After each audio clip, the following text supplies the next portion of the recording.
Hello বন্ধুরা, আজকে আমি কথা বলবো পাস্ট লাইফ রিগ্রেশন নিয়ে। পাস্ট লাইফে আমরা সবাই তো পাস্ট লাইফ দেখতে পাই না। কিছু কিছু মাধ্যম আছে যারা এখন পাস্ট লাইফ দেখাচ্ছে। তো সেই রকমই একটা জায়গায় আমি দেখলাম একজন ঋষিপুত্রের কথা বলছি। সেই ঋষিপুত্র এখন জন্ম নিয়েছে 2000 সালে। সে এখন এখন সাধারণ একটা মেয়ে রূপে জন্ম নিয়েছে। তো সে পাস্ট লাইফে এসেছে। পাস্ট লাইফে সে নিজেকে একজন ঋষিপুত্র, সে শাণ্ডিল্য ঋষি মুনির ছেলে হিসাবে দাবি করেছে। তো সেই শাণ্ডিল্য ঋষির ছেলে মানে 6000 সাল আগে, তাকে মানুষ বলা যাবে না, ঋষি মুনি মানে ঋষিই হবে। জলে জঙ্গলে তারপরে তার বাবা মায়ের অনুমতি নিয়ে সে হিমালয়ে চলে যায়। হিমালয়ে তপস্যা করে সে অনেক সময়ে শিবের সান্নিধ্যেও আসে। কৈলাস পর্বতে শিব, দুর্গা, গণেশের সান্নিধ্যে আসে। যখন 125 বছর বয়সেও সে নিজেকে যুবক বলে দাবি করে।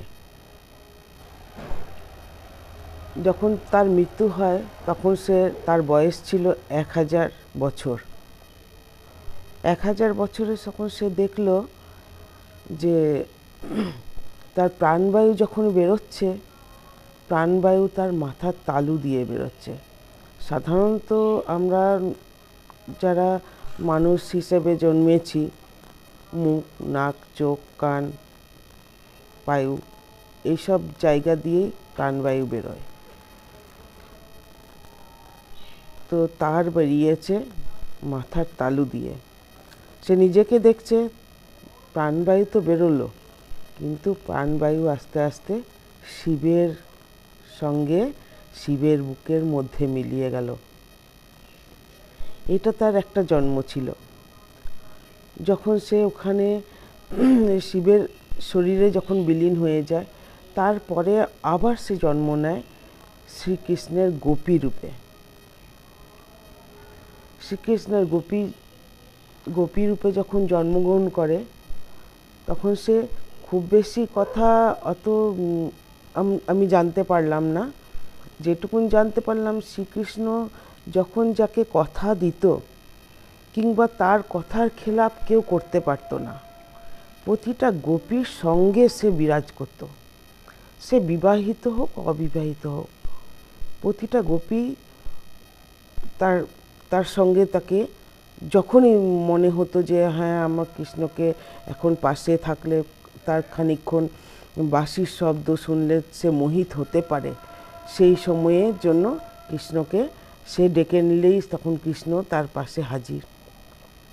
প্রতিটা গোপী, গোপ সবাই অনুভব করত শ্রীকৃষ্ণকে তার পাশে আছে। যেমন রাধারানী বিবাহিত হওয়া সত্ত্বেও রাধারানী নিজেকে শ্রীকৃষ্ণের কাছ ছাড়া হতে পারেনি। সেই রকম এই গোপীও মানে যতদিন সেই গোপী রূপে ছিল, তখন যে তারপরে কৃষ্ণ মথুরায় চলে যায়, তখন একটা বিয়োগ পরিস্থিতি।